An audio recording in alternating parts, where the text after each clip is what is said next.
Boa noite a todos. Estamos iniciando mais um estudo da série intitulada O Santuário. Nós estamos continuando o estudo que começamos na semana passada para falarmos a respeito da caminhada, da jornada de Cristo, desde o momento em que ele se colocou como promessa da nossa redenção lá no céu. Ele se encarnou, cumpriu uma vida pura e santa. Ele foi ungido, foi batizado e depois entregou sua vida na cruz do Calvário. Esses foram os aspectos que nós estudamos na semana passada. Para falar de Jesus é sempre muito amplo, né? Muito maravilhoso. E ainda mais conectado com o santuário, nós mostramos muitos versículos para mostrar essa questão da semeadura, o tempo das estações que eram apropriados para o plano da redenção, passar por um momento de promessa, um momento de escuridão, um momento de não ter gerado frutos, até o momento em que frutos foram gerados com a semente que Jesus plantou ao ele ter morrido na cruz do Calvário. E a conexão que nós fizemos foi que a cruz do Calvário tem vínculo desintegrável com o altar do sacrifício, né?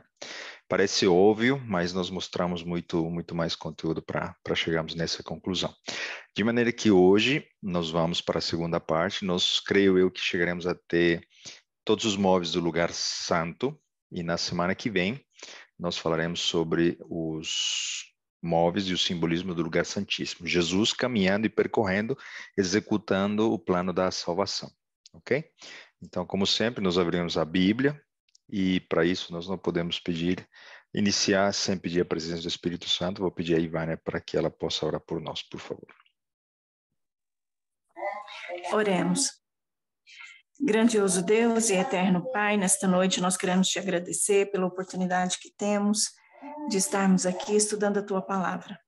Que o teu Espírito Santo seja conosco, abra o nosso entendimento, para que possamos crescer, Senhor, em conhecimento, em sabedoria e também crescermos em graça. Amém. Obrigada pela vida do professor Johan, que está sempre disposto a nos ensinar a cada dia mais. Oramos pela sua família também, por todos que estão aqui presentes.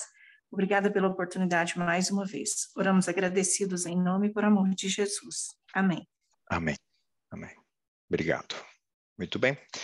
Eu queria a maneira não de introdução, mas sim de um parênteses conectado com Jesus, né? O centro do santuário, o centro da Bíblia, o centro da história, da nossa história, da história do universo, mostrar aqui alguns slides que falam a respeito dessas conexões entre Jesus, sua jornada aqui na Terra, e o assunto do santuário, tá bom? Então, eu sei que eu já mostrei aqui, mas é bom só trazer aqui. Se a gente se coloca na parte de cima, retirando os véus, né, do tabernáculo, e colocando na disposição em que se encontram os móveis do santuário, nós vemos que o formato dele segue o formato de uma cruz, né? Isso é impactante porque é a cruz a sombra da cruz, né, define os próximos passos da execução desse plano. A história da salvação não começa na cruz, começa lá desde a fundação do mundo, continua na reencarnação de Cristo, mas é impactante o evento da cruz, né? Mas sempre estamos exaltando, não finaliza a nossa salvação, muito menos a missão de Cristo, na cruz, ela continua. E essa sombra vai ser utilizada para entendermos as ilustrações da salvação, dos próximos móveis, dos próximos passos, ok? Vejam aqui que, obviamente, né, Jesus se foi colocado no madeiro em formato de cruz, ele estava com os braços abertos e os pés receberam pregos. Nós vemos que ele foi ferido e sangue foi derramado, né, na posição que está no altar do sacrifício nos seus pés. Do seu dorso, quando ele foi colocada uma lança nele, sangue e água jorraram, né, do seu corpo, em conexão com a pia. Colocaram pregos na sua mão esquerda e na sua mão direita, e o seu coração foi quebrantado, né, foi partido pelo volume, pela quantidade, pelo peso dos pecados do mundo inteiro e pelo distanciamento que ele sentiu para com o Pai naquela hora crítica, né? E também na cabeça dele colocaram uma coroa de espinhos. Ele não merecia nada disso, mas ele, por amor a nós, recebeu tudo isso, né? Se nós olharmos e perguntarmos, né, como Jesus se autodefine na Bíblia, nós veremos de que ele se define como um cordeiro, ok? Mateus 5,17, em conexão total com o altar do sacrifício, onde os cordeirinhos eram mortos. Ele se define como água da vida, elemento crucial do móvel, a pia, né, ou a fonte da água. Ele mesmo, em João 6, se define como o pão da vida, em conexão com a mesa dos pães. Ele é o nosso intercessor, segundo Efésios 5:2, conectado com o altar do incenso, que representa a intercessão dos pecadores para com Deus, né? O candelabro, Jesus se define como a luz do mundo. E ele é a revelação máxima do caráter de Deus, né? E sabemos que a base do governo do caráter de Deus é a sua lei. Então, se ele é a revelação máxima do seu caráter e a lei de Deus é amor, e Deus é amor em pessoa, ele é a personificação da lei, né? Porque ele cumpre com alegria e em submissão todos os requerimentos da lei, porque a lei é boa, né? Então, esse é o nosso Jesus. Vejam que tem mais coisas interessantes aqui. Em relação à humilhação de Cristo, ele foi sacrificado, morreu na cruz do Calvário, altar do sacrifício. Ele foi batizado, como também ressuscitou, né? O elemento de renovação que a água traz, ok? Ele viveu em dependência da palavra do seu Pai, tanto lendo os escritos que já estavam disponíveis quando ele veio. Ele ouvia a voz do Pai, né? Se alimentava dela. Ele tinha uma vida de oração constante, contínua, e ele emanava luz que não era dele, da sua divindade, e sim reflexo do caráter amorável do Pai. Ok? Essa luz do candelabro. Para depois da sua ascensão, e nós vamos estudar isso com mais detalhes, né? Ele assumiu o seu trono, quando ele foi para o céu.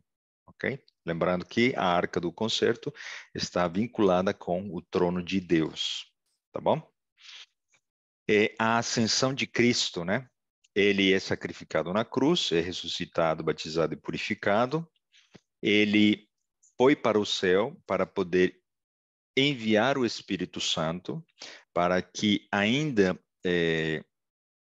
o Novo Testamento pudesse ser inspirado e escrito, né? O pão do céu, o Novo Testamento foi inspirado graças à ida de Jesus para o céu, porque ele enviou o Espírito Santo.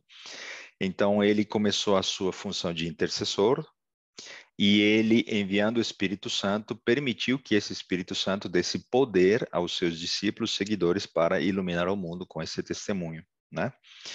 E nós vamos entender na semana que vem, ele inicia o julgamento, ele deixa as suas funções sacerdotais para assumir a sua função sumo sacerdotal, para iniciar a fase final do plano da salvação, que é o julgamento dos justos e dos ímpios. Ok? Então, tudo isso é muito interessante, né? Vejam isso aqui para terminar nosso parêntese, né, introdutório. O Novo Testamento, como que a gente poderia dividir, né? E nós estamos forçando a barra, estamos apenas resumindo, condensando, né? Os 4 evangelhos contam a vida de Cristo, né? Seu nascimento, vida, missão e morte e ressurreição. A ênfase do livro de Atos é a partir do que esses homens, os seus discípulos, contam a respeito da vida de Cristo, né? Pelo poder e batismo do Espírito Santo, eles fizeram maravilhas. Os Atos dos Apóstolos são contados ali. Romanos, Judas, né, são a base dos 3 pilares do lugar santo. A palavra de Deus, né, é tocada em Romanos, Judas, a intercessão de Cristo e o testemunho que os cristãos podem dar como reflexo de uma comunhão com Cristo, né? E, finalmente, o último livro do Novo Testamento, o Apocalipse, vai definir como será o desfecho de um grande conflito, o julgamento e o galardão que receberão os justos, né? Então, no início talvez vocês não acreditaram, né? Quando a gente falava que o santuário é a base da nossa fé. É muito simples entender isso, né? Mas na profundidade em que a gente se adentra nesses conteúdos, a gente reforça essa definição. O santuário é a base da nossa fé e é a verdade que conecta todas as outras verdades da Bíblia Sagrada, tá bom? Então, a melhor maneira de integrar todas as verdades que estão na Bíblia, tanto no Novo quanto no Antigo Testamento, fazer leituras dos Salmos, do Gênesis, da criação, do Apocalipse, de Daniel, é através e à luz do santuário, tá bom? Então, nós ficamos por aqui na semana passada, né? Fechado esse parênteses introdutório, e nós vimos que Jesus, ao morrer na cruz do Calvário, no ano 31 depois de Cristo, ele cumpriu, né, o antítipo, que era o cordeirinho morto lá no Egito, e ele era o tipo direto daquilo que ele apontava, né? Ele era o cordeiro pascal. Exatamente na festa da Páscoa, no dia, mês e hora, indicados profeticamente por essas liturgias, né, da Páscoa, Jesus morreu de acordo com o plano da salvação na plenitude dos tempos. E aqui nós fazemos a pergunta, né? Aí nós já sabemos qual é dentro do átrio, o móvel que vem na sequência, é o altar, perdão, a pia, né, a fonte d'água. Qual o evento na sequência da história de Cristo ainda nessa terra está vinculado com a pia, com a água, ok? E essa é exatamente a pergunta, né, que a gente está fazendo aqui nesse slide para provocar a nossa reflexão. O que vem depois do altar do sacrifício é a pia, né? E qual é o significado desse elemento purificador, renovador, que é a água dentro da pia? Pois vamos para a Bíblia, né? A Bíblia precisa nos orientar. Nós não estamos fazendo as conexões por nós mesmos, estamos aqui usando a palavra de Deus.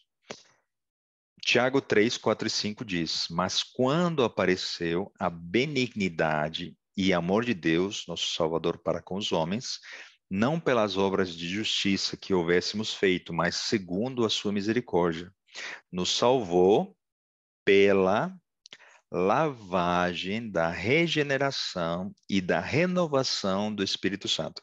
O que Tiago está sugerindo para nós é que nós somos regenerados e renovados pelo Espírito Santo. Isso ocorre numa ilustração que nós temos familiaridade com uma lavagem. E a lavagem só é possível através da água, ok? Então, os elementos que estão implícitos e explícitos aqui são a água, que regenera e que representa o Espírito Santo. Ok? Então, nós já podemos fazer uma conexão, né? Se o altar de sacrifício, em conexão com a festa de Israel, a Páscoa, se cumpriu no sacrifício de Cristo, na cruz do Calvário, a fonte da água, ele vai se concretizar e se cumprir com a festa das primícias, ok? Representando a ressurreição de Cristo. E sempre lembrando, né, algo já conhecido por vocês. A Páscoa aqui ocorria no 14º dia do primeiro mês, né, que era chamado de Nissan. Então, sempre ocorria um final de semana especial. A Páscoa ocorria no dia 14, naquela sexta-feira. No dia 15 se cumpria a festa dos pais ázimos. Desculpem, não ficou corrigido aqui, ficou na versão espanhol. Ok? No dia seguinte da Páscoa e no dia seguinte dos pais ázimos ocorreu a ressurreição de Cristo, a festa das primícias, tá bom?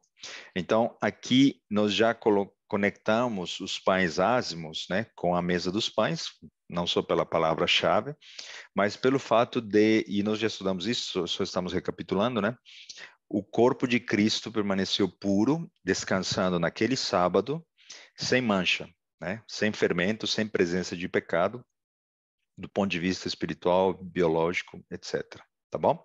Então, a jornada de Cristo, conectando os móveis do santuário e as festas, ele estava cumprindo ao pé da letra os elementos sinalizados pelo santuário. Ok? Vejam que interessante, Paulo, judeu, né? conhecedor da tradição, das leis de Moisés, etc., vejam o que ele diz em 1 Coríntios 15, 3 e 4. Porque primeiramente vos entreguei o que também recebi, que Cristo morreu por nossos pecados, segundo as Escrituras, e foi sepultado, e que ressuscitou ao terceiro dia, segundo as Escrituras. Indiretamente, ele está mencionando as 3 festas que nós recapitulamos, ok? Eu não vou especular, eu não vou dizer que Paulo queria se referir a essas festas judaicas quando ele escreveu isso, mas talvez em primeira instância ele está apenas colocando os eventos em ordem cronológica, né? Morreu, foi sepultado e ressuscitou. Mas, se fosse em termos de importância ou visibilidade dos eventos, talvez o evento que deveria ter passado batido é o seu sepultamento, né? Ele poderia ter dito apenas, ele morreu e ressuscitou. É interessante que ele colocou no meio que o fato dele ter sido sepultado, de maneira que nós, sem forçar a barra, né, entre aspas, nós podemos dizer sim que ele está indiretamente citando, não sei se ele quis fazer isso, inspirado pelo Espírito Santo, a Páscoa, quando ele morreu. Os pães ázimos, descansou naquele sábado, seu corpo ficou sepultado e ressuscitou ao terceiro dia depois da Páscoa, né? No dia domingo, nas primeiras horas daquela manhã. Ok? Então, isso aqui é recapitulação. Ele morreu por volta da terceira hora, às 15 horas, momento em que a primeira a espiga, né, das primícias era movida, em preparação à festa das primícias. Não quebraram seus ossos, né? Assim como no cordeirinho do passado. Os túmulos de outras pessoas, né? Foram marcados de acordo com a tradição. Eu vou explicar um pouquinho melhor isso, ok?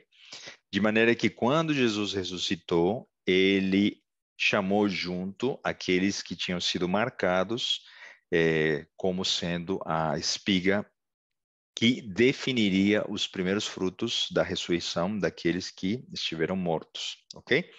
Então, Jesus foi sepultado na última hora da sexta-feira, pouco antes do sábado, e ele concretizou todos os antítipos da Páscoa, tá bem? Essa é a parte onde ele morreu. A parte onde ele foi sepultado, nós já falamos isso, apenas uma ilustração, ele cumpriu ao pé da letra as lições, né, espirituais sobre os pães ázimos. Sem pecado, sem mancha, ele descansou das suas obras de redenção, ok?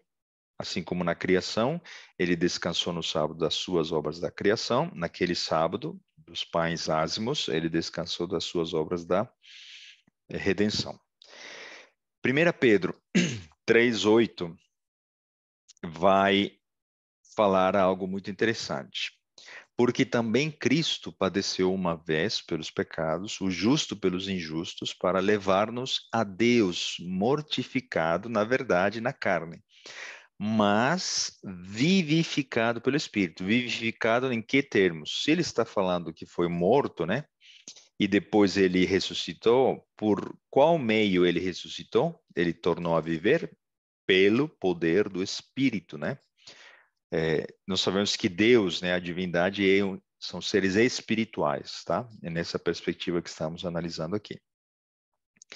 Mateus 27 diz o seguinte: eis que o véu do templo se rasgou, né?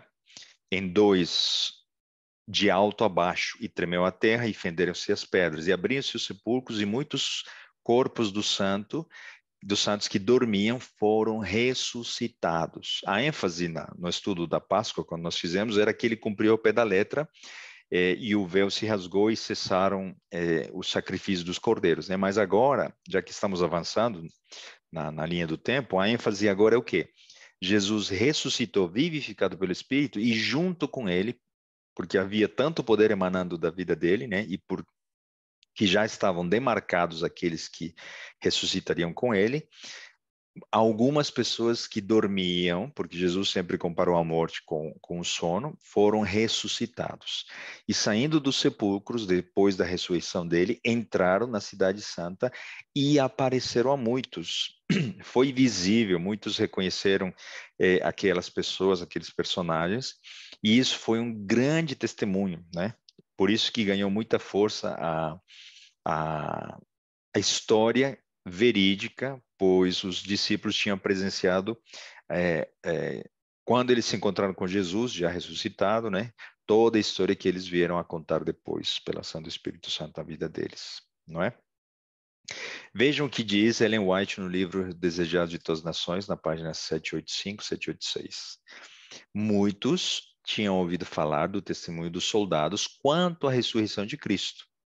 E alguns dos mortos ressuscitados com Jesus apareceram a muitos declarando que ele ressurgira. O que ela está fazendo é comentando, tá bom? O texto que nós acabamos de ler. Foi levada aos sacerdotes a notícia de pessoas que tinham visto esses ressuscitados, ouvindo o testemunho deles. Cristo ressurgiu dos mortos como as primícias dos que dormem. Era representado pelo molho movido. O que ela está dizendo?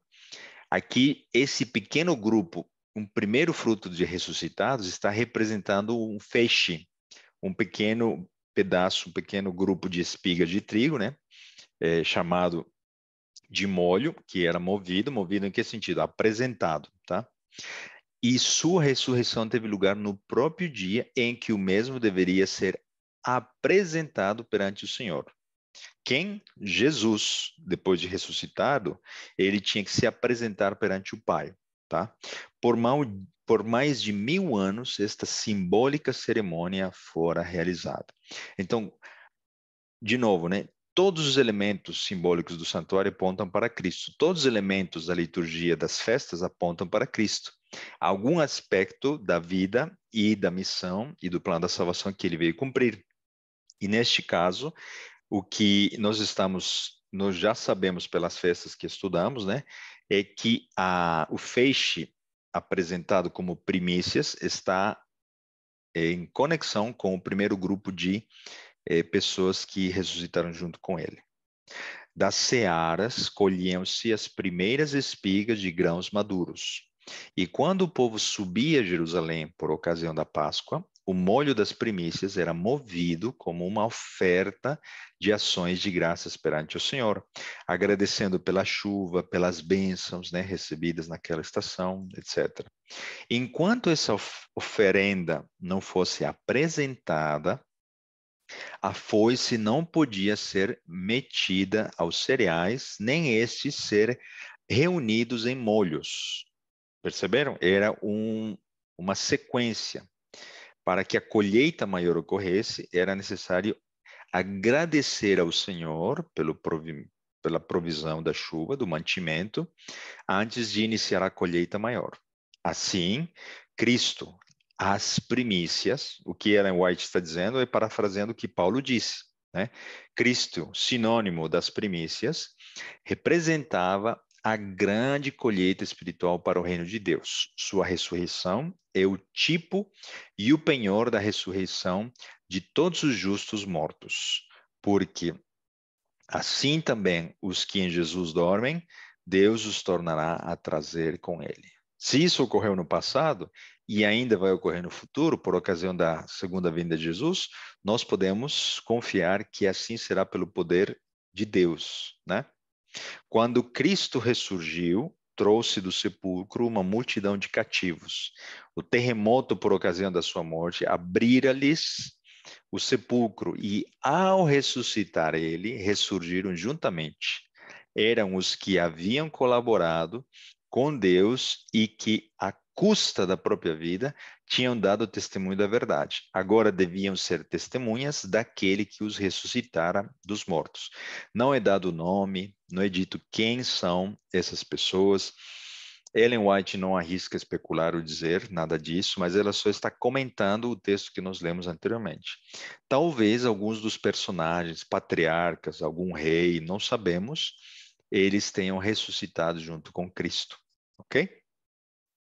Personagens que talvez apontaram muitos detalhes a respeito da vida do Messias. Vamos falar em detalhes agora a questão da liturgia da festa das primícias. Quando nós estudamos essa festa, né, há 2, 3 estudos atrás, Nós vimos os textos de Levítico em detalhes, etc. Mas existem mais detalhes que não se encontram na Bíblia, mas que se encontram na tradição judaica. O Talmud, ele é confiável para a gente descrever mais detalhes dessa liturgia, ok? Os judeus são muito cuidadosos em preservar essas tradições, né? E eles não vão alterar, adaptar conforme a passagem dos tempos, dos séculos, e por isso que nós podemos confiar no que é descrito lá no Talmud, ok? O que ocorria? Então, na sexta-feira, na Páscoa, né, depois de finalizada a liturgia da Páscoa, o sacerdote, ele se dirigia para fora de Jerusalém, para os campos, e ele escolhia, marcava um terreno que se encontrava ali com cevada, com trigo, e ele realizava um corte, tá bom? Ele realizava um sorteio daquele terreno, e ele não realizava o corte ali, ele só escolhia o terreno e demarcava de onde ele faria o corte no dia das primícias, 2 dias depois, ok? Então, ele fazia isso depois do sacrifício da tarde, na sexta-feira, no dia da Páscoa, ok? No sábado, era a festa dos pães ázimos, ele não fazia nada. Então, no domingo, naquele final de semana, no dia das primícias, da festa das primícias, ele acordava cedo, antes do sol sair, ele ia para o campo sorteado, então ele fazia o corte, ok? Tinha que voltar com aquele feixe, ok? Aquele molho de espigas, e antes do primeiro sacrifício da manhã, que ocorria às 9 horas, né, no altar, o primeiro sacrifício do cordeirinho, ele apresentava, ele movia esse feixe em gratidão a Deus, conforme a gente estava explicando. E quando as pessoas viam o sacerdote passando com o feixe, elas falavam glória a Deus, em gratidão, né, em reconhecimento que essa cerimônia estava tendo lugar, porque havia uma colheita que estava esperando da sequência dessa liturgia, ok? Então, no ano em que Jesus morreu, o sacerdote fez a mesma coisa, ok? Ele foi para o campo, marcou na sexta-feira, ele voltou, participou de todas as cerimônias dos pães ázimos no sábado em Jerusalém, ok? E no domingo, de manhãzinha cedo, ele foi cortar o feixe e retornou para o templo antes das 9 horas, ok? Seguindo a tradição judaica. Então, Jesus cumpriu ao pé da letra essas horas, essa cerimônia, em que aspecto? Se você ler Lucas, né, Mateus, Marcos, Lucas e João, você vai ver que ele acordou nas primeiras horas do domingo. Nós não sabemos o horário, mas entendemos pela cerimônia das primícias, que foi antes da primeira hora onde aparecia o sol, antes das 6 horas da manhã. Ele ressuscitou, e junto com ele, ele fez o corte das primícias, ou seja, ressuscitaram aqueles que a gente mencionou há pouco, e ele foi se apresentar ao Pai, ok? Levando esse grupo de pessoas para o Pai e mostrando: obrigado, Pai, por ter abençoado a minha missão na Terra, cumprir a tua vontade. Aqui está, né, agradecimento e reconhecimento ao poder que o Senhor me deu para poder cumprir essa missão. Um grupo de primeiros frutos daqueles que o Senhor está resgatando da morte, ok?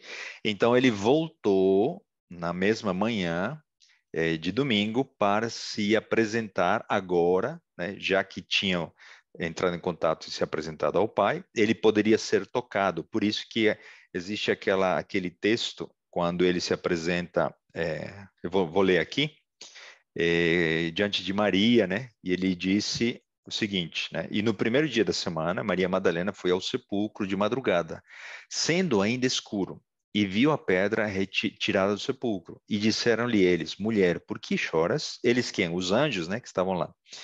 Ela lhes disse: porque levaram o meu Senhor e não sei onde o puseram.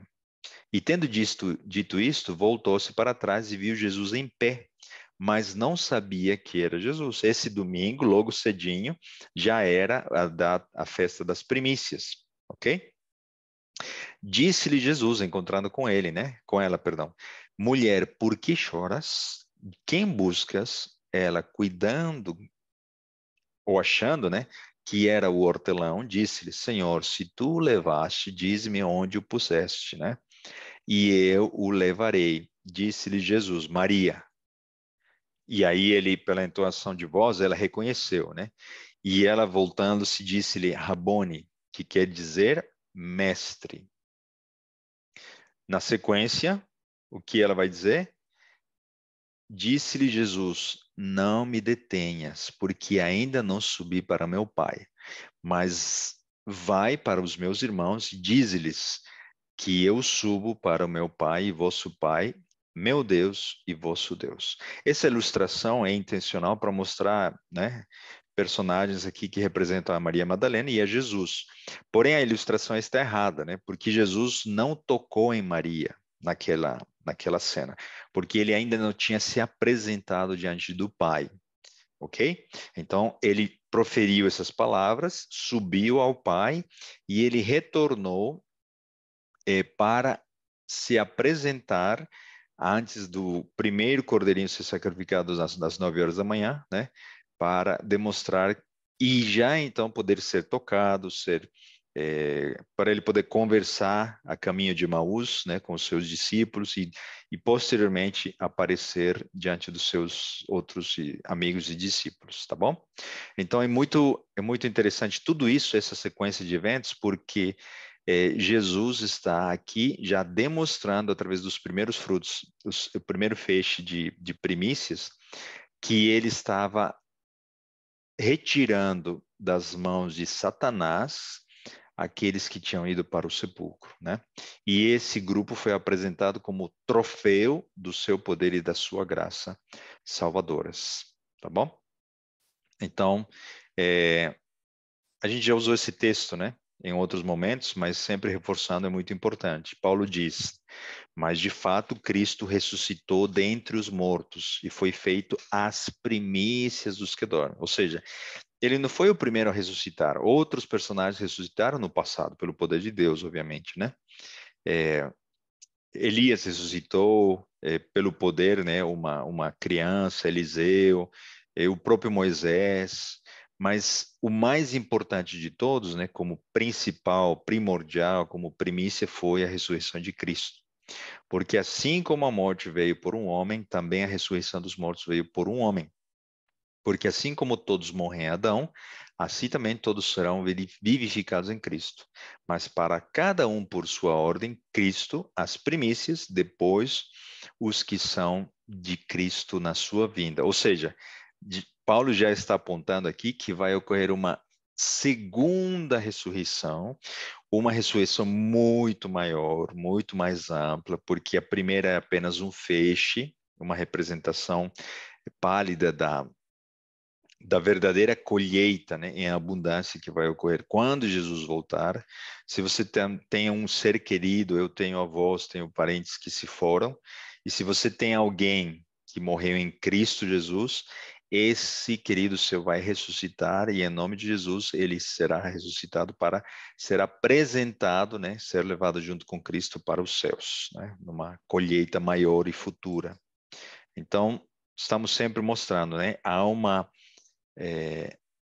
essas histórias e essas cerimônias apontam para Cristo e há uma aplicação futura ainda, tá bom? A ocorrer. Então, conectando a agricultura, a colheita de um feixe, né? O êxodo de Israel teve a sua primeira colheita. Você se lembra? No Mar Vermelho, eles ressurgiram, ressuscitaram como uma nação nova, libertos da presença dos seus inimigos. Exato cumprimento do que seria a festa das primícias no 16º dia do primeiro mês, né, de Nissan. E no caso de Cristo, ele ressuscita, entrega o primeiro grupo de primícias ao seu Pai, ok? Tudo é maravilhosamente conectado, né? É interessante que quando nós olhamos para o santuário, entre a cruz do Calvário e a sua ascensão, entrando Jesus no lugar santo, está justamente a pia, né? Entre o altar do sacrifício e o lugar santo está a pia. Então, a pia representa todo o simbolismo e toda a aplicação que nós estamos falando sobre a ressurreição de Cristo, ok? E por tudo isso que nós estamos explicando, claro que com muitos mais detalhes, se a gente mostrasse no início, talvez para alguns pareceria óbvio, né? Mas nos detalhes fica mais profundo de entender, ok? Então, no terceiro dia, depois da sua morte, né? Contando sexta, sábado e domingo, terceiro dia, ele ressuscitou em cumprimento total da festa das primícias, ainda na estação da primavera, porque essas festas estavam todas juntinhas, né? Ok? Vamos adiante. Aqui a gente quer mostrar o seguinte: Jesus, cumprindo o plano da salvação, que é a obra de Cristo, a missão dele aqui na Terra. Então, ele habitou no acampamento, ele morreu e ressuscitou. Isso está claro agora para nós. Mas a ênfase que eu queria dar aqui com essa ilustração é que o passo anterior é condição para que o passo seguinte seja dado. Para que Jesus pudesse ressuscitar, obviamente ele precisaria morrer. Mas a ênfase desse slide que eu queria dar é que Jesus precisou passar pela terra com a condição, né, em semelhança, como qualquer um de nós, carne e osso, e sem mancha ele habitou no acampamento. Então, às vezes a gente foca muito na questão da sua morte e ressurreição, mas nós nos esquecemos que a condição para que a morte de Jesus tivesse sucesso que teve era que ele tivesse vivido uma vida santa, sem mancha. Ok? Se Jesus tivesse caído na tentação no deserto, tivesse pecado em pensamento, etc., qualquer outra possibilidade, a morte dele nada valeria. A morte dele foi válida, maravilhosa pela nossa salvação, porque Jesus viveu uma vida sem pecado, sem mancha. Da mesma forma, né? De nada teria servido a ressurreição de Cristo, talvez pelo poder do Pai, ou outra questão, se ele não tivesse morrido, ok? Então, nós vemos que um passo é necessário e estabelece as condições para o próximo, dentro daquela questão. Ele está nos dando um exemplo de que a salvação é um processo, ok? Não é um evento. Não se resume apenas à morte de Cristo na cruz do Calvário.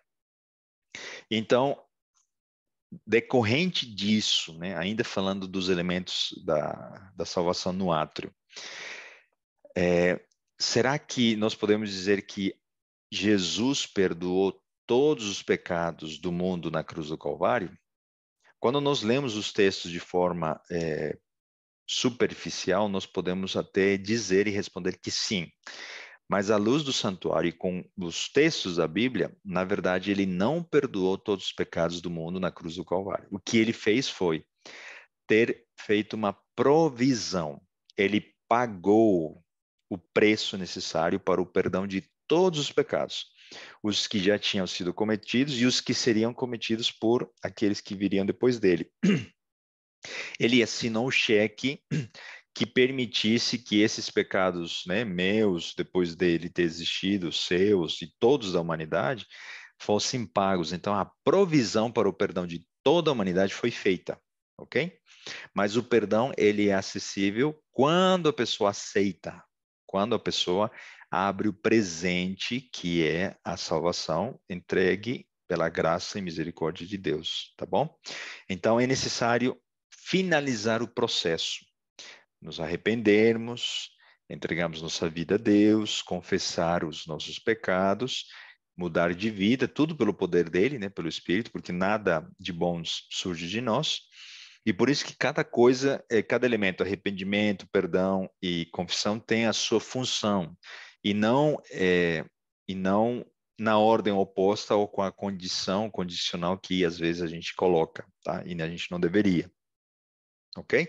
Então, a vida pura de Cristo era a condição para a sua morte, assim como para nós estamos nos preparando para um dia termos uma vida pura e santa pelo poder e a transformação do Espírito Santo também, ok? Então, algo que é conclusivo desse slide, baseado no que eu estou comentando, é que o que ocorreu no átrio e o que Jesus fez por nós, né? Isto é acessível para todos os seres humanos. ok? Para todos. Basta aceitar a cruz do Calvário, o seu sacrifício e o seu perdão, que nós podemos ser considerados justos, ok? Mas, na sequência, vem o que nós vamos estudar agora, quais são os passos de Cristo na sequência.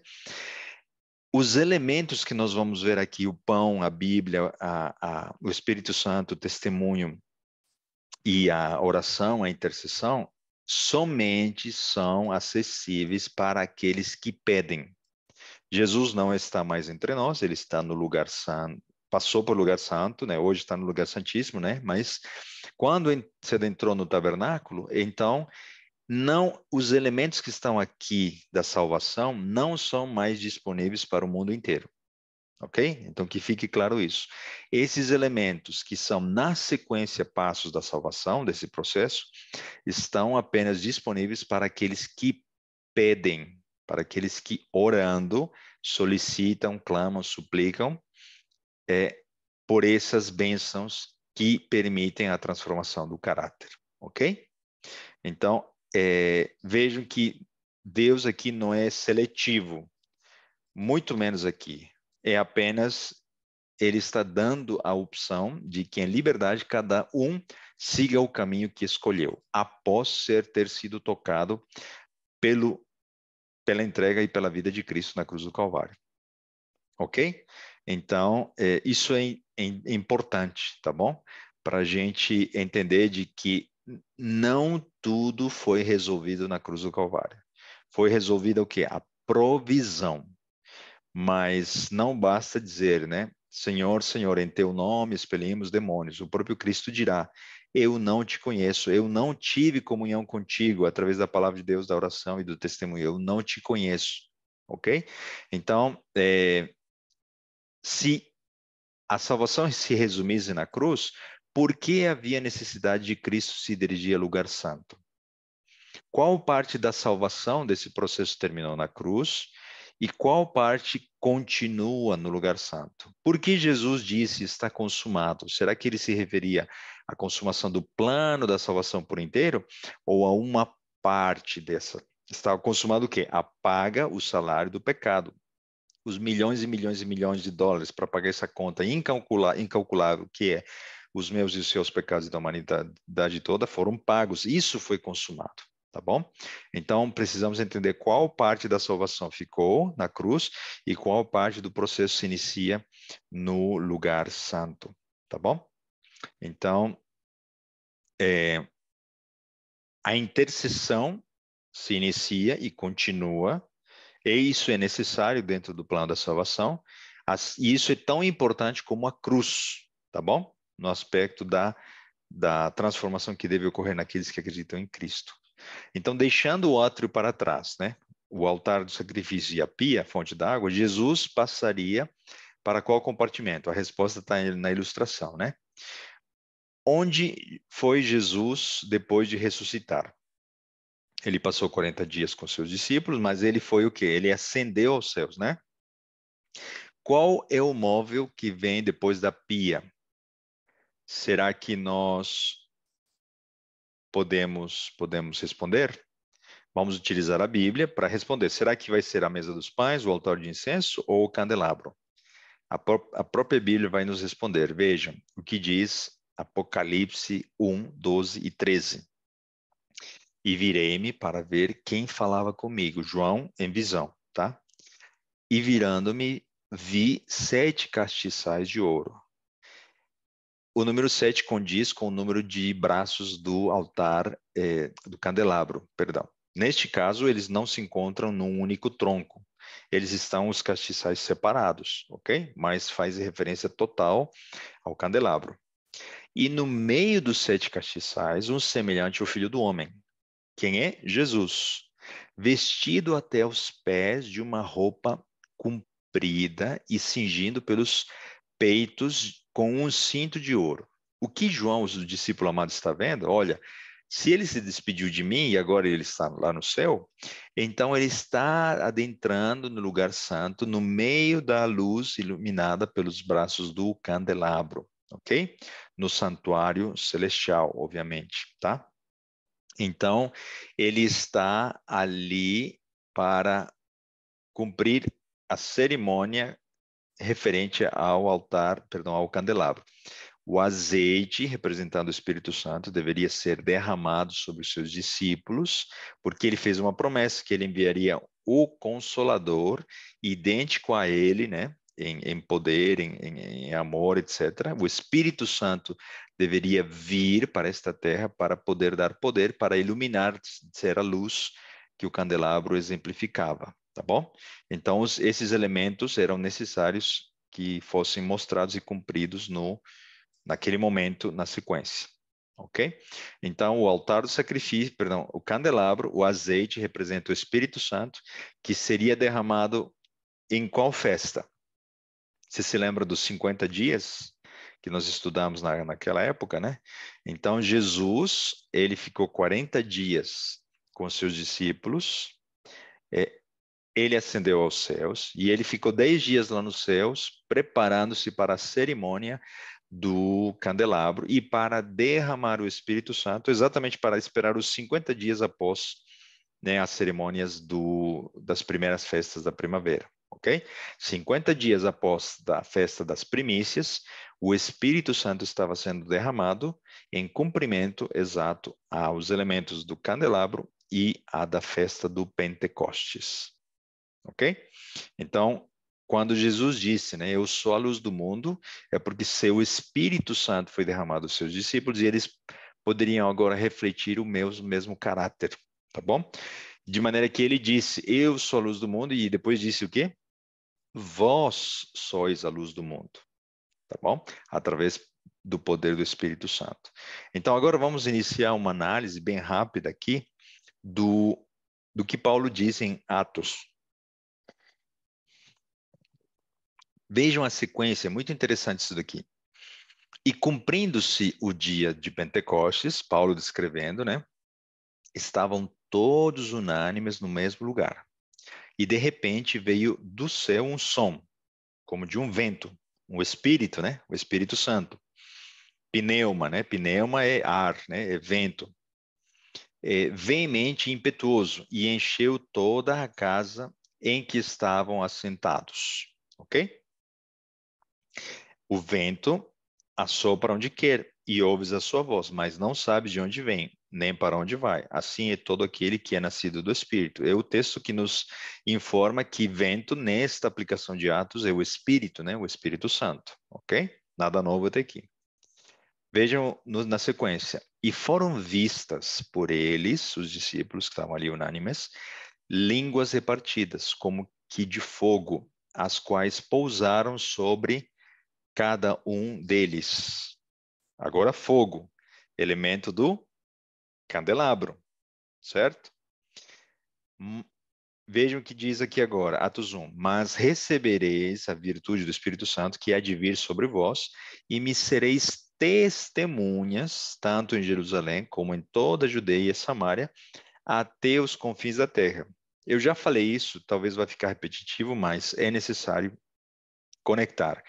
O Espírito Santo, na vida de uma pessoa, gera luz, e essa pessoa pode ser testemunha, pode pregar o evangelho, pode usar seus dons e falar do que Jesus fez por ela, né? E por isso que nós estamos aqui, tanto estudando, ensinando e aprendendo, ok?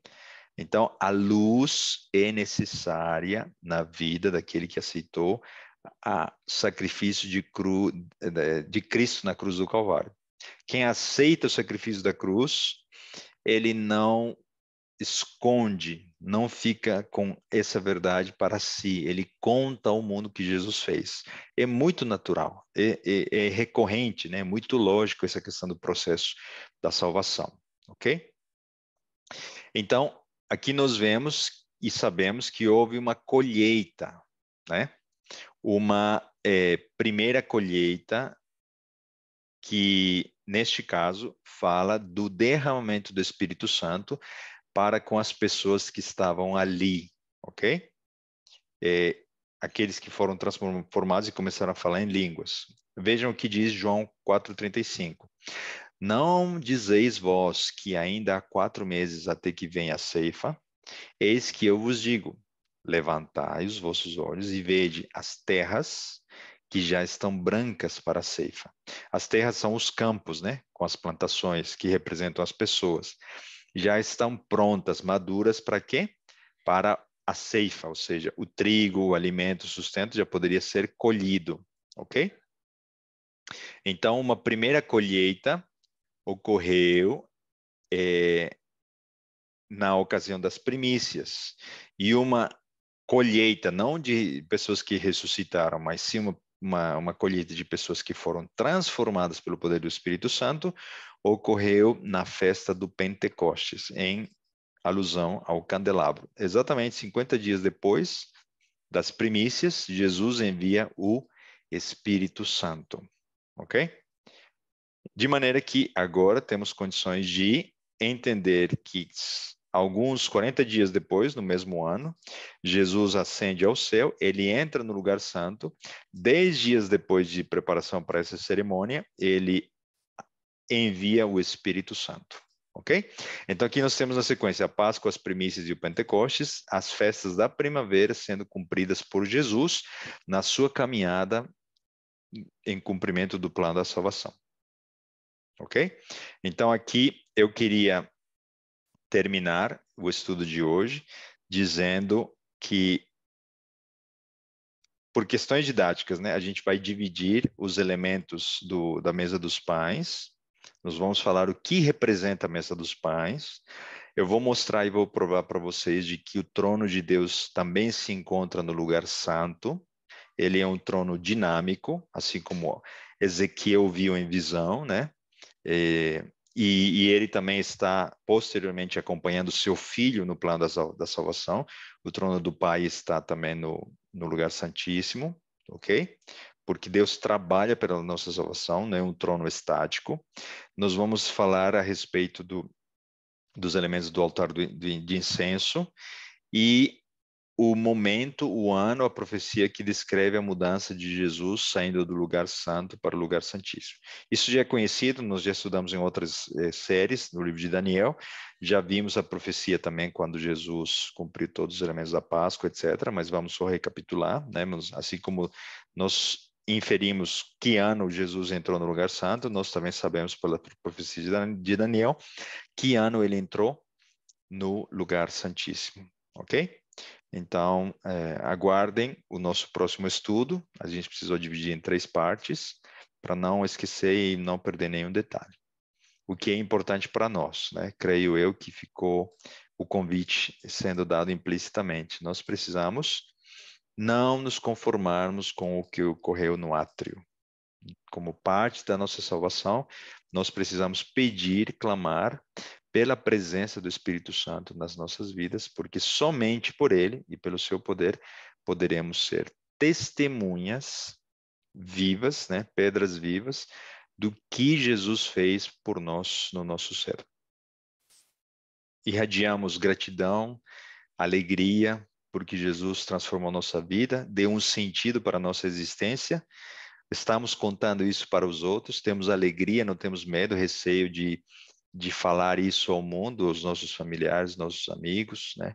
Não temos nenhum inconveniente de publicar nas nossas falas, nas redes, etc., a quem nós pertencemos, né? Por criação e por redenção. Isso é maravilhoso, né? Então, o testemunho de você pode ser mais poderoso do que um estudo teológico tão bonito, tão profundo quanto os nossos que estamos tendo hoje, porque o Espírito Santo pode tocar o coração de muitas pessoas que se identificam com a sua história. Por isso, a gente sempre tem que ter esses 3 pilares nos nossos cultos, né? A palavra de Deus, a oração e o testemunho, para que possamos ver o poder de Deus atuando na vida das pessoas. Você gostaria de receber o Espírito Santo? É necessário pedir em oração a cada dia, né? Que Deus nos abençoe e que possamos continuar a nossa série de estudos. Vamos terminar fazendo uma oração. Nosso querido Pai, nosso bom Deus, Senhor, te agradecemos por esses minutos, pelo privilégio de poder abrir a tua palavra, entendermos, Senhor. Te agradecemos pela clareza dos tipos, das liturgias, das estações, das festas, e como Jesus cumpriu ao pé da letra todas elas, Senhor, em demonstração de que Ele estava no controle dos eventos quando Ele ainda estava nessa terra. O inimigo não teve nenhuma oportunidade de interromper, gerar atraso em relação a um plano amoroso da salvação por cada um de nós. Obrigado, Senhor, por esse exemplo. Obrigado por ter nos salvado ao enviar teu Filho para morrer por nós. Nós queremos humildemente pedir perdão pelos nossos pecados, aceitar esse convite da cruz do Calvário pela tua graça e misericórdia, e agora pedir a bênção do Espírito Santo para transformar nossa vida. Nós precisamos renovar nosso ser. Cria em nós, Senhor, um coração puro, um espírito reto, inabalável, para que nós possamos ter a alegria de cumprir a tua lei ao longo dos nossos dias. Te agradecemos por esse grupo de pessoas, por aqueles que estudam e ouvem depois as gravações. São um milagre e é um reflexo do que o Espírito Santo pode fazer por cada um de nós. São bênçãos que nós pedimos e agradecemos. Em nome de Jesus. Amém. Amém. Amém.